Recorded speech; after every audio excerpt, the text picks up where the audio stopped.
It was a city of ghosts, a metropolis of 3 million people, sealed off from the world and condemned to a slow, agonizing death.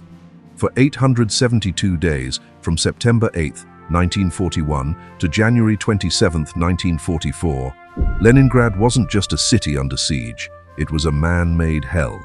It was a meticulously planned experiment in mass starvation. At its lowest point, the daily bread ration was a mere 125 grams, a slice of what was mostly sawdust and flour, barely enough to keep a flicker of life going. People boiled wallpaper for its paste, they scraped leather belts for a hint of protein. And in the depths of that first frozen winter, as temperatures plunged and the last of the city's pets vanished, the final taboo was broken. The dead, frozen in the streets, became a source of survival for the truly desperate. Over 1 million civilians perished. They died in their frozen apartments, on the streets while queuing for water, or in the rubble of buildings shattered by relentless German artillery. And this wasn't just some unfortunate consequence of war, it was the explicit goal. Adolf Hitler's secret directive from September of 1941 was chillingly clear.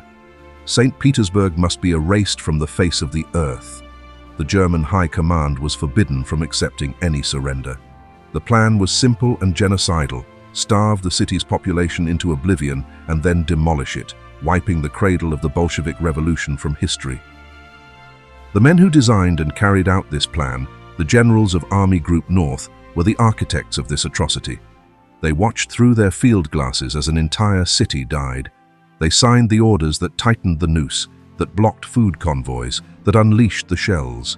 When the Third Reich finally collapsed in a storm of fire and retribution in 1945, these men scattered, their uniforms discarded, their crimes left to the judgment of history.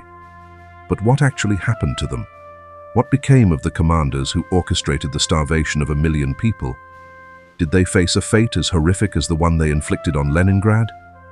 The answer is a shocking and complex story of justice and impunity, of courtroom reckonings and comfortable retirements. For some, the scales of justice would balance. For others, they would remain forever tilted. This is the story of the varied and often unbelievable fates of the Nazis behind the Siege of Leningrad. So, who were the men running this engine of destruction? The Siege of Leningrad was the primary mission of Army Group North, one of 3 massive formations unleashed on the Soviet Union during Operation Barbarossa in June 1941. Its objective wasn't just military, but ideological. Leningrad was a symbol. For Hitler, its capture was secondary to its complete annihilation. This wasn't a secret whispered in back rooms. It was laid out in official orders. A directive stated, "Requests for surrender negotiations shall be denied, since the problem of relocating and feeding the population cannot and should not be solved by us. In this war for our very existence, we can have no interest in maintaining even a part of this very large urban population." This policy was part of a broader, more terrifying vision known as Hunger Plan. It was a strategy developed by high-ranking Nazis that foresaw the deaths by starvation of millions of racially inferior Slavs to free up food for the German army and its people. Leningrad was to be the first and most spectacular application of this theory. The city was a laboratory for death. At the top of this machine was a cast of career military officers, men of the old Prussian school and ambitious Nazi loyalists, all of whom became willing executioners. The man who launched the attack was Field Marshal Wilhelm Ritter von Leeb. An aristocratic Bavarian, von Leeb was a product of the old Imperial German army. He wasn't a rabid Nazi and privately expressed disdain for the party's thuggish elements. However, that didn't stop him from accepting Hitler's command or from implementing the orders that would starve Leningrad. He saw it as his professional duty, a duty he performed with cold efficiency. Serving under Leeb, and later taking his place, was General Georg von Küchler. Commanding the 18th Army, which formed one of the main pincers of the encirclement, von Küchler was more politically aligned with the Nazi regime. He was ambitious, eager to please Hitler, and fully embraced the brutal nature of the war in the East. And forming the southern arm of the Steel Ring was the 16th Army, commanded by General Ernst Busch. A dedicated and fanatical Nazi, Busch was a devout follower of Adolf Hitler. He owed his rapid promotions to his political loyalty and played a crucial ground-level role in sealing Leningrad's doom. These three men, Leeb, the aristocrat, Küchler, the careerist, and Busch, the ideologue, formed the unholy trinity at the top. Their decisions, their orders, and their adherence to a genocidal policy directly caused the deaths of more than 1 million people. When the war ended, the question of their accountability became a defining test for post-war justice. For the man who initiated the starvation, whose armies forged the iron ring around Leningrad, justice would prove to be a fleeting and shockingly lenient concept. The fate of Field Marshal Wilhelm Ritter von Leeb is perhaps the most infuriating example of how a man responsible for immense suffering could emerge almost completely unscathed. Von Leeb's command was marked by a professional yet ruthless efficiency. He successfully encircled the city, beginning the slow process of strangulation.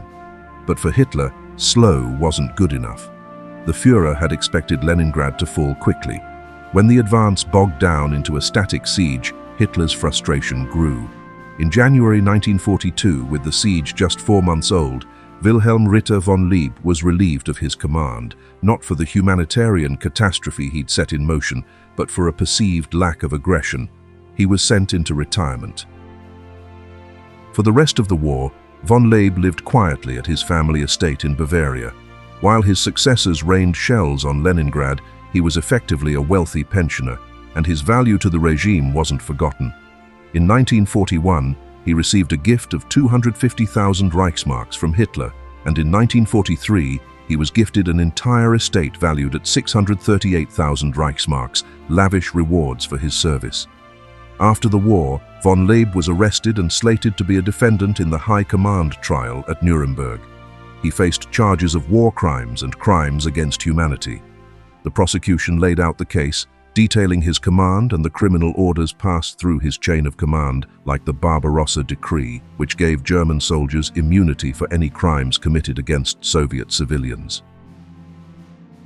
His defense argued a now familiar line: he was just a professional soldier following orders. His lawyers portrayed him as a man of honor who was not a real Nazi. The American military tribunal, in a verdict that remains controversial, largely accepted this. They struggled to find a smoking gun order with von Leeb's signature that explicitly mandated the genocide. On October 27, 1948, the verdict came. Wilhelm Ritter von Leeb was found guilty on one charge: transmitting criminal orders. His sentence for overseeing a campaign that killed hundreds of thousands: 3 years imprisonment. But here's the twist. Because he had already been in custody since his arrest in May 1945, the tribunal ruled that he had already served his time. Wilhelm Ritter von Leeb, the first architect of the Leningrad horror, walked out of the Nuremberg Palace of Justice a free man. He returned to his picturesque Bavarian estate and lived the life of a respected retired gentleman. In 1956, at the age of 79, Wilhelm Ritter von Leeb died of natural causes, surrounded by his family. His fate wasn't a firing squad or a prison cell, but a peaceful death after a comfortable retirement. For the man who began the starvation of 1 million, justice was not just blind, it was non-existent. If von Leeb represents a galling escape from justice, his successor, Georg von Küchler, presents a more complicated picture. Here was a man who faced a courtroom and was sentenced to a long prison term. On the surface, it looks like accountability, but it's a story of justice diluted by Cold War politics. When von Leeb was dismissed in January 1942, Küchler was his natural successor. Hitler promoted him to Field Marshal, and for the next 2 years, from January 1942 to January 1944, Küchler was the absolute master of the siege. He inherited the machinery of starvation and ran it with ruthless dedication. It was under his command that the winter of 1941-42 reached its deadliest point. It was on his watch that German artillery relentlessly pounded the city's hospitals, schools, and bread lines. He was the primary enforcer of Hitler's genocidal directive during the most horrific period of the siege. Like his predecessor, however, Küchler's career ended not in moral disgrace, but in strategic failure. In January 1944, the Red Army launched a massive offensive, shattered the German lines, and broke the siege for good. When Küchler demanded permission to withdraw, an enraged Hitler promptly sacked him. After the war, he was arrested and indicted in the same high command trial as Leeb. The evidence against him was even stronger. On October 27, 1948, the verdict came down. Unlike Leeb, Georg von Küchler was convicted on charges directly related to the brutal occupation and his treatment of prisoners of war. The tribunal sentenced him to 20 years in prison. It might have seemed like a measure of justice had finally been served. But the story doesn't end there. Küchler was sent to Landsberg prison. By the early 1950s, the Cold War was heating up. West Germany was now a crucial American ally against the Soviet Union. Keeping high-ranking German officers in prison became a political inconvenience. Under a program of sentence reviews, many convicted war criminals saw their terms drastically reduced. In 1951, Küchler's 20-year sentence was cut to just 12. Then, only 2 years later, in February 1953, he was granted an early release, supposedly on grounds of old age and ill health. He had served less than 8 years of his original 20-year sentence. The man who oversaw 2 years of hell for Leningrad walked out of prison and retired to the scenic Bavarian resort town of Garmisch-Partenkirchen. He lived there quietly for another 15 years and died in 1968 at the age of 86. Küchler's fate is a disquieting story of imperfect justice. A conviction was secured, but the punishment was a pale shadow of what the crime demanded. While Leeb enjoyed a placid retirement and Küchler negotiated a commuted sentence, the fate of the third key commander, Field Marshal Ernst Busch, was starkly different. For the fanatical Nazi who commanded the 16th Army, there would be no trial and no quiet old age. His end was not judicial, but it was a form of brutal, humiliating justice. Ernst Busch was, by all accounts, a Nazi to his bootstraps. Unlike the aristocratic Leeb or the careerist Küchler, Busch was a fervent follower of Adolf Hitler. During Operation Barbarossa, his 16th Army played a pivotal role, slamming the door shut on Leningrad from the south. He was the enforcer on the front lines of the starvation campaign.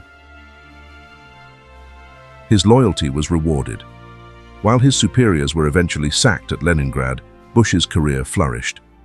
In October 1943, Hitler appointed him commander of the Critical Army Group Center and promoted him to Field Marshal. But the tide of war had turned. In June 1944, the Red Army launched Operation Bagration, a colossal offensive aimed directly at Busch's Army Group Center. The result was the single greatest defeat in the history of the German army. Busch's command was annihilated. An enraged Hitler stripped him of his command and made him the scapegoat. In the final desperate months of the war, Busch was recalled to command a ragtag group of forces. On May 4, 1945, with Germany in ruins, Field Marshal Ernst Busch surrendered to the British Field Marshal Bernard Montgomery. He was taken into British custody as a prisoner of war, held at a camp in Aldershot, England. He was no longer a mighty field marshal, just another defeated officer in a drab prison camp. Had he lived, he would have undoubtedly been a key defendant at Nuremberg, but he would never see a courtroom. On July 17, 1945, just 2 months after his surrender, Ernst Busch died of a heart condition in the prison camp hospital.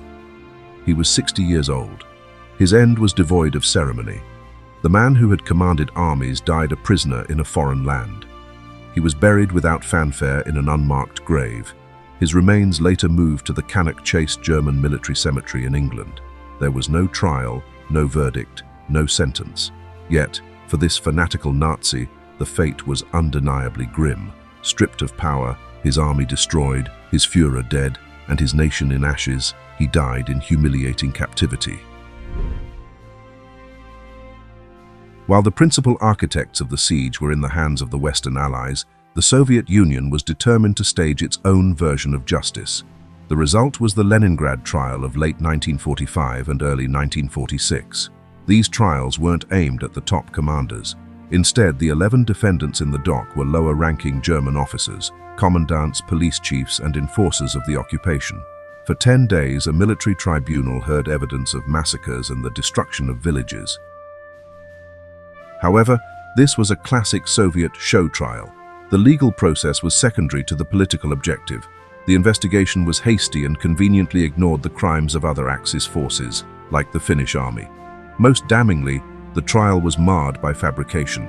In a bizarre and cynical move, the prosecution coerced a German defendant, Private Arno Dürer, to confess that he had participated in the burial of thousands of Polish officers at the Katyn Forest massacre. This was a deliberate lie. The Katyn massacre was a Soviet crime carried out by the NKVD in 1940. At the Leningrad trial, this lie was presented as fact to cover up a Soviet atrocity. The verdicts were a foregone conclusion. All 11 Germans were found guilty. 3 were sentenced to hard labor. The other 8 were sentenced to death and publicly hanged in a square in Leningrad, a grim spectacle of retribution. This pattern of swift, brutal justice for lower-ranking officers was common. Men like General Fritz Bernhardt and General Adolf Hayman were also tried and executed by the Soviets for their crimes. Their fates demonstrated that while the men at the very top might evade the ultimate penalty, the foot soldiers of the Nazi terror machine were far more likely to face a noose. The Leningrad trials represent a contradictory legacy. On one hand, they provided a sense of closure for the local population. On the other, they were a crude, politically motivated instrument that focused on the smaller fish while spreading lies about bigger crimes. So what was the horrific fate of the Nazis behind the Siege of Leningrad? There was no single answer. For Adolf Hitler, the architect who decreed the city should be wiped from the face of the earth, the end came from his own hand in a Berlin bunker. For his top commander, Field Marshal von Leeb, the horrific fate was anything but. It was a sentence of time served and a long, comfortable retirement. His story is a chilling monument to impunity. For his successor, Field Marshal von Küchler, justice had more teeth, a 20-year sentence. But this proved to be a mirage, as Cold War politics secured his early release after less than 8 years. For the fanatical Field Marshal Ernst Busch, fate took a different path. Defeated and humiliated, he died a prisoner in a foreign land, a brutal end delivered by circumstance, not a court. And for the lower-ranking officers, justice was often swift, public, and lethal. They were hanged in public squares, a selective retribution that punished the enforcers while the chief architects often watched from a safe distance.